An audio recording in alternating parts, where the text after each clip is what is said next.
I am First Fruits. This is a chapter by chapter Bible study series, and we are in Nehemiah chapter 2. Last chapter, we got introduced to Nehemiah. We got to see his response to Jerusalem's walls still being torn down.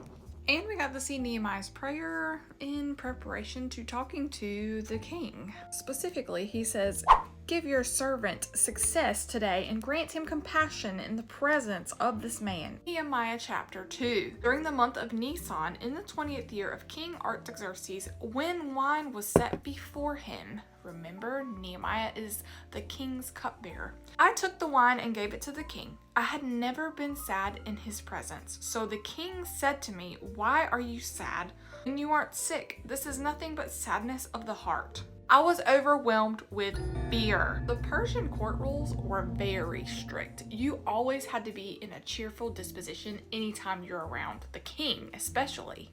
His disposition, his downcastness could have resulted in dismissal, or even they were like, "You're gonna serve me and you're gonna do it with a smile." Nehemiah could have also been fearful to tell him the reason why he was upset, because King Artaxerxes at one point was against the rebuilding up of Jerusalem because of their rebellious history. I'm sure he didn't want to seem like a rebellious plotter. Verse 3. And I replied to the king, "May the king live forever. Why should I not be sad when the city where my ancestors are buried lies in ruins and its gates have been destroyed by fire?" Then the king asked me, "What is your request?" So I prayed to the God of the heavens and answered the king. I want to stop right there because Nehemiah's prayer life is something to be studied. Nehemiah demonstrates patient, persisting prayer. He prays 4 months before he even approaches the king. He is seeking God's guidance all of that time before. It may look like someone is being passive when really they are investing and communing with God about a big problem and discerning the timing. Verse 5, and answered the king, "If it pleases the king, and if your servant has found favor with you, send me to Judah and to the city where my ancestors are buried, so that I may rebuild it." The king, with the queen seated beside him, asked me, "How long will your journey take, and when will you return?" So I gave him a definite time, and it pleased the king to send me. I also said to the king, "If it pleases the king, let me have letters written to the governors of the region west of the Euphrates River, so that they will grant me safe passage until I reach Judah." Nehemiah begins to ask for these detailed requests. He asks for letters to be sent out in preparation for him going. He asks for him to provide the wood, which he does. And then the king even sent with Nehemiah a group of people to keep him safe.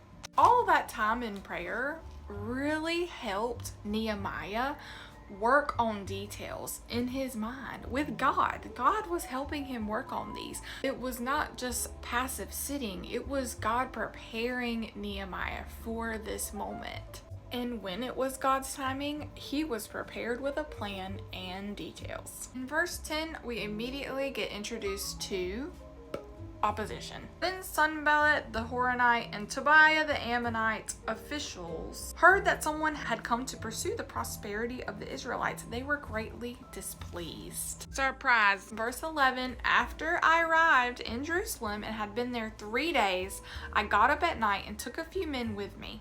I didn't tell anyone what my God laid on my heart to do for Jerusalem. The only animal I took was the one I was riding. I went out at night through the valley gate towards the serpent's well and the dung gate, and I inspected the walls of Jerusalem that had been broken down and its gates that had been destroyed by fire. Nehemiah shows a lot of wisdom in this decision to go secretly. He understands the delicate nature that is building up Jerusalem's walls. It was important for Nehemiah to be able to speak from his own experience. When speaking on a matter, sometimes experience is required. And he had been there for 3 days. Nehemiah was being careful, and he was really thinking out this process, seeking God on what God laid on his heart to do. Verse 16, the officials did not know where I had gone or what I was doing, for I had not yet told the Jews, priests, nobles, officials, or the rest of those who would be doing the work. So I said to them, you see the trouble we are in? Jerusalem lies in ruins and its gates have been burned. Come, let's rebuild Jerusalem's walls so that we will no longer be in disgrace. I told them how the gracious hand of my God had been on me and what the king had said.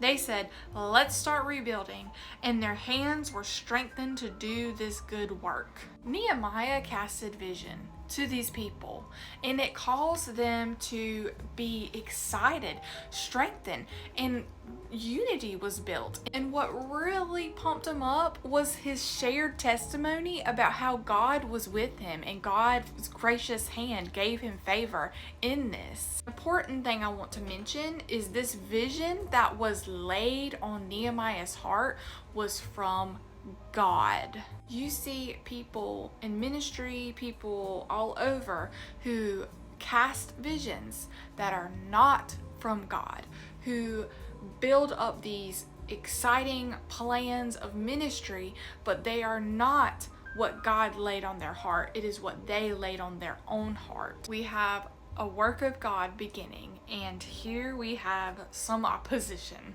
Expect spiritual warfare in any work of God. 19. When Sanballat the Horonite, Tobiah the Ammonite official, and Geshem the Arab heard about this, they mocked and despised us. NLT said they scoffed contemptuously. What is it that you're doing? Are you rebelling against the king? They're accusing them of rebellion. This was Nehemiah's response.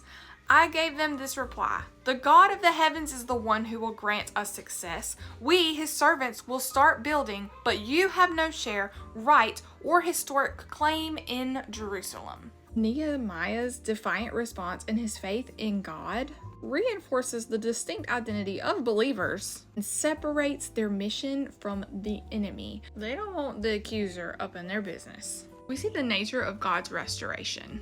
Godly boundaries, just like the walls of Jerusalem, are put there for protection, to keep us from spiritual compromise. We need our own personal boundaries for holiness. Even when our lives or situation looks like it's in ruins, God invites us to see potential for restoration from Him.